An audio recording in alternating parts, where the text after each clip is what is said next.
Hello, everyone. It's Sunday Fun Day, and I'm Alexis Nunes back with Elemi and Janusz. We're going to be looking back at Arsenal's triumphant win over Newcastle because does this make things interesting as we count down to the final match week of the Premier League? Now, Arsenal have been pretty much living this entire season in Newcastle's back pockets, but Declan Rice said no more today.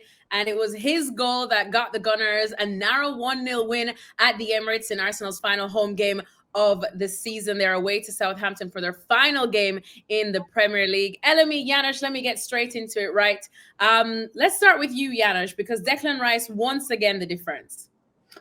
Yeah, I mean, look, I was thinking about how to approach this, how they played, who was playing well and all this. At this stage of the season, it doesn't really matter, right? I mean, We'll get to Arsenal and what the season was like in general, I'm assuming, and all of that. But today was about a result. The first half was not good. Newcastle looked much better organized with a lot more intensity and certainly many more chances. David Raya was outstanding in goal for them. But in the end, you can almost go out there and say the most important or the best player showed up, and that was Declan Rice. There are probably many heroes. You can look at Saka before the injury, but the injury set him back and all of that. But Declan Rice has been steady for them, and what a well taken shot, first timer, absolutely wonderful, and it got Arsenal the Champions League for next season. Yeah, exactly. That is a big talking point, Elemi. But just one more on Declan Rice, because we've been waxing lyrical about him all season. And I think just the way to end it at the Emirates, the fact that he was the difference in this game today, but also David Raya, as Janusz pointed out, because that first half really kept Arsenal in the game as well. But it just really reinforced Declan Rice's value, not just as a midfielder, but potentially a future leader for Arsenal, do you think? Yeah, I want every youth player to go back and watch that goal and how he took it. It was magnificent. It was a real beautiful finish.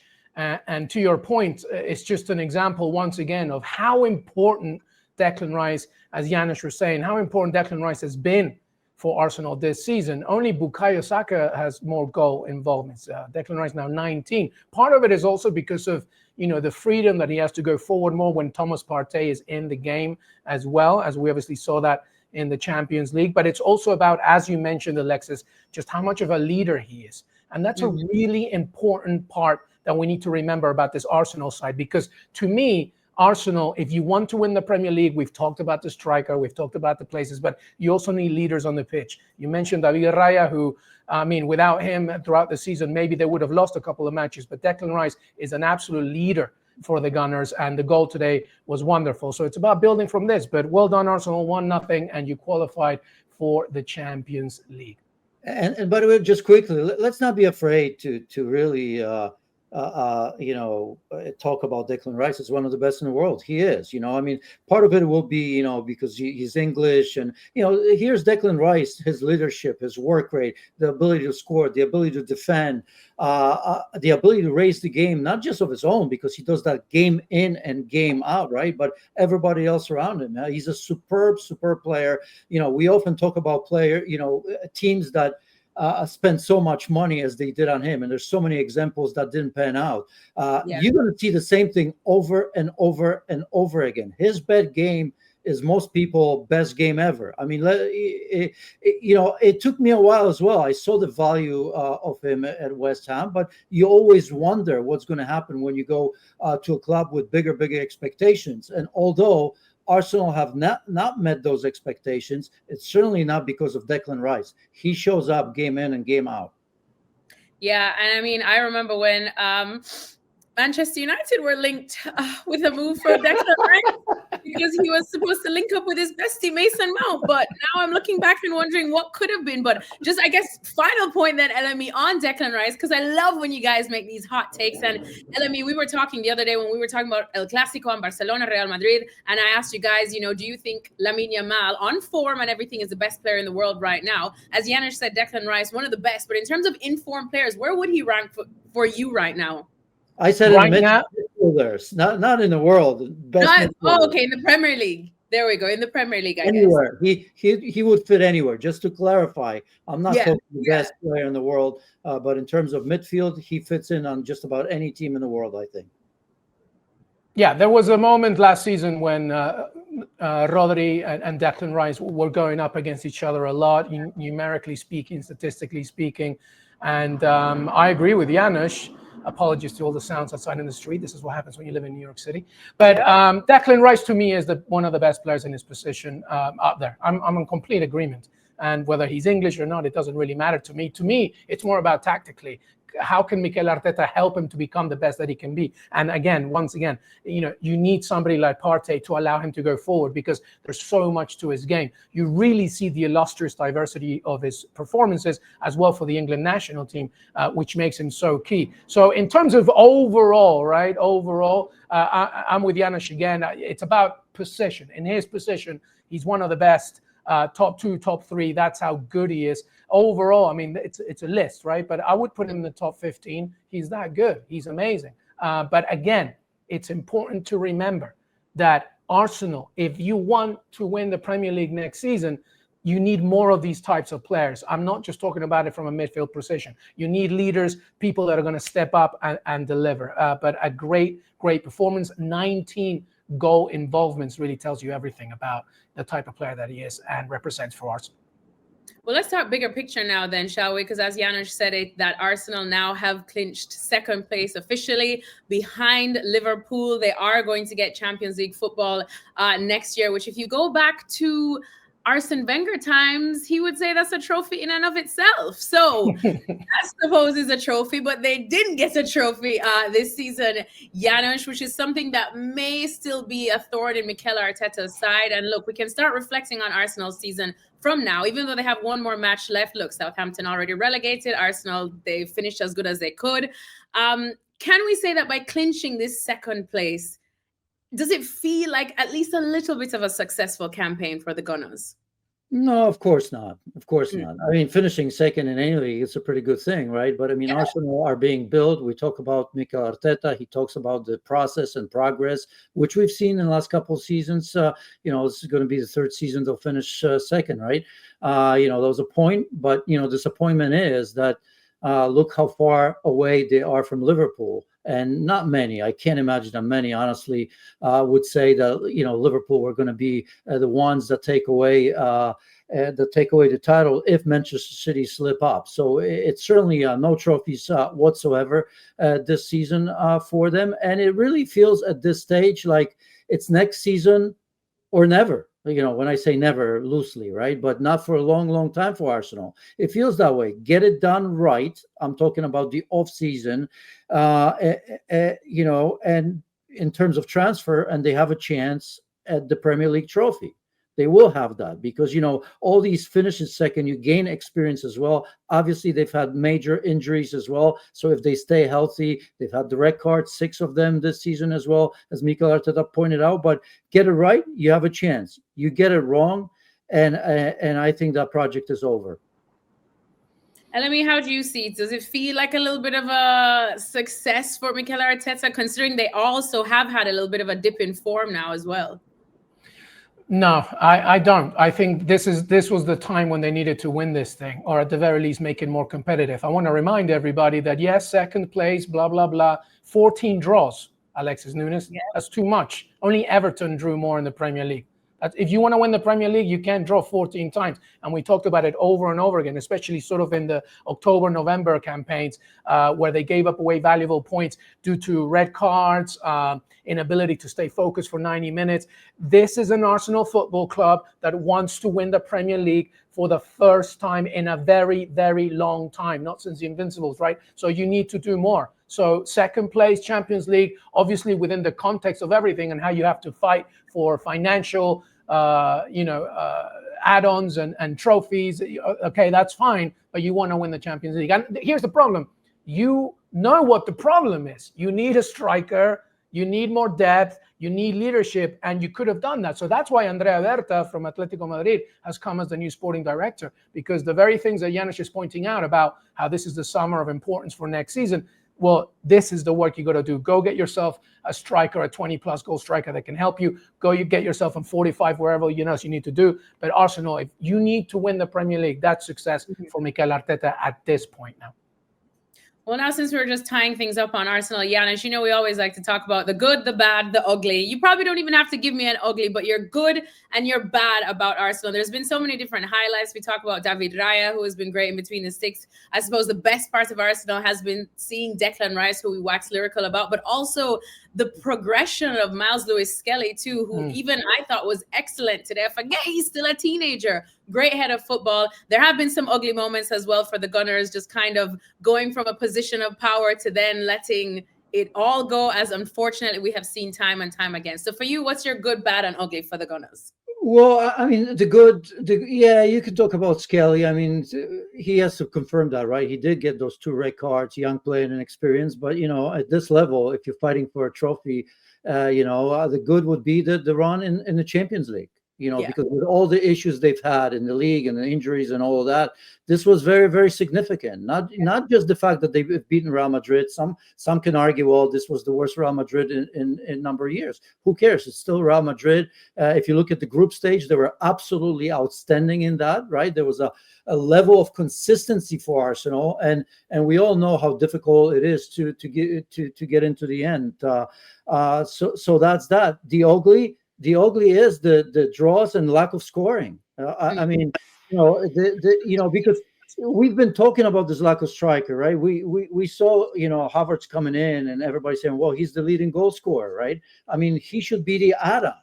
Arsenal would have wanted with a striker that has normally every big team has that sort of a striker that scores well over 20 goals, right? And he's got 15. So you add that to the strikers that you don't have. I mean, that is a total mismanagement from Arsenal. Before the season, midway through the season, they didn't feel they needed to do the. I know these deals are not easy. I'm sure they were trying very, very hard. But as we know, to get a top level striker in January, it's impossible. They've missed that boat before that, and somehow they've been telling us that what they have is good enough. I don't think it was good enough. I don't think that even if they had if they didn't have those injuries, they probably they would have seen that through. So I guess, did I cover all the good, bad, and ugly? Yeah, there was some ugliness, but I wouldn't paint that season as absolutely negative. It's just that there's some clubs in the world that you expect them to get some sort of title, right? And Arsenal is one of them. Had they won the League Cup or FA Cup, I still think we would have complained. Why would we complain? Because we expected them to win the Premier League title. Yeah, that's true. And I mean, what about you? What's your good, your bad, your ugly from Arsenal's season? I mean, it's exactly the same. I'm sorry to not give you a clip here, but the Champions League run was majestic. It was really amazing. Not just beating Real Madrid, but specifically doing it in a really great way, especially in the second leg at the Bernabeu. It's not easy to do this, especially in a season where, the new format and Arsenal still struggling to score goals, going up against a Real Madrid that has the likes of Mbappe, Jude Bellingham, etc., to win in real strong fashion is fantastic. And sorry, I'm again with the bad. It's the same thing as Janusz. You if you want to win this thing, you have to score goals. You have to show leadership. The one thing that I will add about the strike part is that even in January, Alexis, Arsenal had opportunities to buy a legitimate striker, and 2 things got in their way: hesitancy and narrow vision.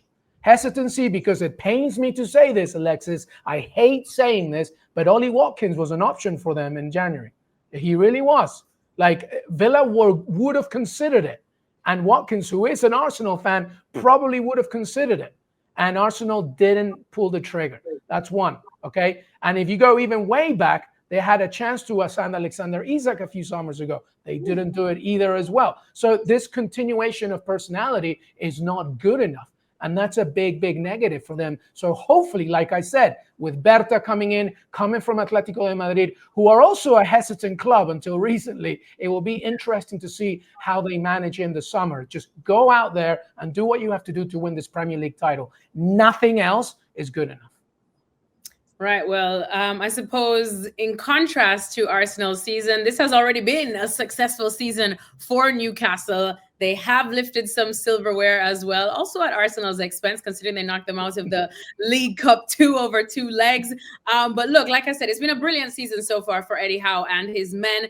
Unfortunately, though, I think after today's results, it was just a narrow loss to the Gunners. They may still be looking at this as a bit of a missed opportunity, because in terms of dreaming of, Champions League football next season now, this sort of complicates things now as we head into the final match week of the Premier League. Janusz, what do you think they'll be feeling and thinking after this game? As you said, that has been a great season so far. You're never going to take that away, that trophy, and not just a trophy, but win over Liverpool, a Premier League champions, of course. That's massive. They've been on a really good run. Take aside, recently they've had, a draw away to Brighton, never easy, right? That can happen to anybody, and a loss away to your Villa, LME, right? I mean, and that can happen as well. But if you look around that, I mean, they've been on a run, and look, they've beaten Arsenal 3 times already. This was the first time that they've lost, and they, I think, conceded a goal against Arsenal as well. They've had to deal with some injuries just ahead of this game, right? Alexander Isak's not in the lineup. That's a massive loss in a game like this, where even, Arsenal has talked about, everybody wants Isak, but, that's big. Joelinton's been missing for a long, long time, because if he's in that midfield next to Tonali, Guimaraes, that's as good as it gets anywhere, really, that 3. I mean, I love Joelinton. I think in particular for this team, he does so much for Eddie Howe. Incredible player on both sides of the ball. We've seen him drop off from a striker, but, he covers so much ground and it's so good. So look, they're playing Everton at home on the last leg. They will beat Everton in that game, and they will be in the Champions League. So today, yes, a missed opportunity, but yeah, you're playing Arsenal, who's fighting for that away from home. That can happen to anyone. Elmi, what did you think? Did you want a little bit more from Newcastle, or are they looking a bit fatigued, probably running out of options? Of course, missing Alex Isak, we know exactly what kind of a game changer he is, as you pointed out too. Yeah, I mean, Isak's absence is obviously going to be big for Newcastle. I mean, it's the same theme that we've been talking about for a while. I think at St. James's Park, they're a different animal, right? They are absolutely tremendous. In fact, they haven't lost at St. James's Park in the league since February 1st. You know how strong they can be. Janusz mentioned about the good run of Newcastle, completely on point. Away from home, they become a little bit inconsistent, especially within 90 minutes. Today was a great example. They had 5 shots on target in the first 17 minutes in the first half against Arsenal today. And then in the second half, to your point, they kind of sat back a little bit. They did push. There were moments when they were pushing for sure, but it wasn't a complete 90 minutes of forceful engagement with the Gunners, right? And that kind of has been the theme for them away from home. At home, they're amazing. And I told you this on Friday. I wrote a predictions piece earlier this year about that I see Newcastle United getting Champions League. I stand by that. They're going to beat Everton soundly at St. James's Park and get that spot. So I'm not too worried about that. So now it's more about learning your lessons from when you were in the Champions League last time. Can you be strong enough, deep enough, good enough to have a good run in the Champions League, as well as having a good run in the league and also doing some things in the Cup? They won the Carabao Cup this season. That was so important for the Newcastle fan base. So, it's a good season. And I'm a very big fan of Eddie Howe. I like how he constantly tries to figure out how he can make his team better. He's not somebody that's waiting for things to happen to him. He tries to make things happen. It's going to be important to hold on to very important players. I think Isak is going nowhere. I'm not so sure about the likes of maybe a big offer for somebody like Bruno Guimaraes. If they can stay with him, fantastic. But it's important for them to keep that core unit and build on it. Tonali, of course, is another one. But overall, Champions League football, Carabao Cup win, a great season for Newcastle United. Yes, indeed. And Janusz, what do you think now in terms of looking ahead for Newcastle? Eddie Howe definitely needing to probably bolster that squad, especially if they have to bring in Champions League. But still, things are looking interesting as they go. They're at home to Everton. And as we said, St. James's Park is a different beast altogether. And for anyone, I know that well, looking at United playing there. But of course, I still pick Everton to fare better. But in terms of looking ahead for Eddie Howe's men, do you still pick them to finish in a Champions League spot? Because we know that Chelsea, Villa, and Man City are breathing heavy behind them. Yeah, I mean, something's going to give in that Forest a Chelsea game, I suppose, right? Man City, that's a big unknown, but they do have 2 games. We will know a little bit more we will know a little bit more midweek, right? Not just the Cubs, but even for Villa, Newcastle, because everybody's in it, right? And isn't Man United playing Villa? We'll see what kind of Man United Villa will get, right? So I'm saying all of that is, if Man United wins the Champions League, it's a different look. So look, in terms of Newcastle, I mean, it's a last game. There's certain amount of pressure because it's the last and final game, but I think they will beat Everton, and that's going to be enough no matter what happens elsewhere for me. But yeah, going next year, this is because this is just as big of an issue for Newcastle as it is for Arsenal. That offseason is going to be important because on one hand, you look at Newcastle and all these competitions and remember what happened last time Newcastle was in the Champions League. There were some big wins. What was it, PSG? There was a lot of good stuff, but they paid the price for that. Here's a Newcastle club who's got some of the richest owners in the world, but you still have to balance the books, right? So you're going to lose some players. I'm with LME. They can't afford to lose Isak. That's just a bad signal, right? I just think to the whole process, Tonali sounds like he may leave. It sounds like he wants to maybe perhaps go back to Italy, and those are just rumors. I think there's maybe they're going to refresh at a goalkeeper position, which we're hearing. Nick Pope is good enough, but I think they may look somewhere. That backline's still good. I mean. Yeah. It's funny because we're here week in and week out, day in and day out, talking about some of the best center back. I mean, I look at somebody like Fabian Schär. Is there a better and more consistent player than he is? I mean, unbelievable, right? We don't talk about him. Botman is good. I mean, he's had some injuries issues as well. Trippier, that's a question mark. And then Burn. How about him, right? If we're going to talk about Fabian Schär, I mean, I jokingly sometimes, call him a giraffe on roller skates, right? But I mean, what he does, it's incredible. So, but obviously, they're going to need to probably strengthen in terms of depth in those positions. But I think defensively, they're still fairly sound. But for them, that has to wait. Unlike Arsenal, who's already in the Champions League, they have to get it done because if they don't somehow. Then what are we talking about here, right? Some of these targets are different all of a sudden. Yeah, LME, final thoughts then on Newcastle. I know we spoke about the Premier League earlier on in the week in FC Live, but have your, I suppose, predictions changed in terms of who finishes in those Champions League spots? You mean below Newcastle? Because I see Newcastle having taken care of this, no problem at all. Yeah, after that, I mean, look at this. It becomes very interesting. Janusz mentioned it, and I'm telling you this right now. Forest Chelsea is the one to watch, definitely from a Villa perspective. Obviously, I know we have to do something over your United on the weekend. I kind of hope you win the Europa League, so you kind of just you leave it all out in Bilbao, and then you don't have to worry about the last game of the season. But that's one thing. Villa need to win no matter what. Chelsea obviously did the job, not amazingly, but it was a good goal against United on Friday, so that puts them there. But that Forest win over West Ham gives them the impetus, because I was watching Nuno Espirito Santo at the end of that game. They were up for it, and they know how important that last game of the season, home game of the season at City Ground against Chelsea is going to be. So that is key right there. That game, to me, is everything, because, Nottingham Forest win and Villa win and City win, then we having a conversation there. But also, like Janusz said, there's 2 games to go as well, because the Bournemouth away game on Tuesday is going to be interesting.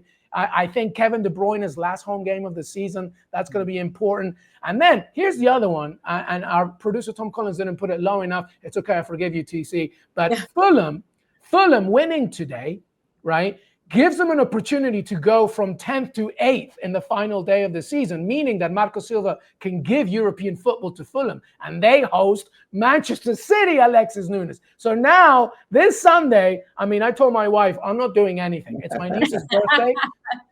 It's my niece's birthday, and I'm like, we're not doing anything until way later, because I'm watching this. It's going to be I need like 7 screens. I know we have the multi-screen, but I need to watch them in simultaneous. It's going to be a crazy circus on Sunday. Unbelievable. She's been on record saying that you don't do anything anyway. So what are you doing? Ooh, that's a tasty chat for another day. Perhaps ESPN After Dark. Janusz Michallik stole my WhatsApp. That's why he's been reading my messages. I love that. That's the one. That's the Well, I one. mean, yesterday after the FA Cup final, I spoke to Ruben Diaz asking about what Manchester City are even thinking of now for these next two games, and he said, "Look, we just have to look at it as two cup finals." And I mean, that means that this end of the Premier League season is going to be a tasty one indeed. Two more cup finals plus the actual other European Cup finals. It's going to be an exciting 2 more weeks of football in May. Janusz, Michallik, and Elemi, thank you so much for chatting and hanging with us. Wait, Alexis, are you nervous for Wednesday? How are you feeling about Wednesday? Man United have beaten me numb so much this season that I don't even know if I feel anymore. I have to like pinch myself every day just to make sure You'll feel it back. You'll feel it back on Wednesday. You'll feel it back. Yeah. Yeah, you know, we should get like my ex to text me just to see if I still feel anything. Do you know what I mean? Do you know what I mean? That's how bad it is. I got you. This almost feels like the most important game in the history of Manchester United when you think about it. I mean, you know, there have been some great wins. They're more important, obviously.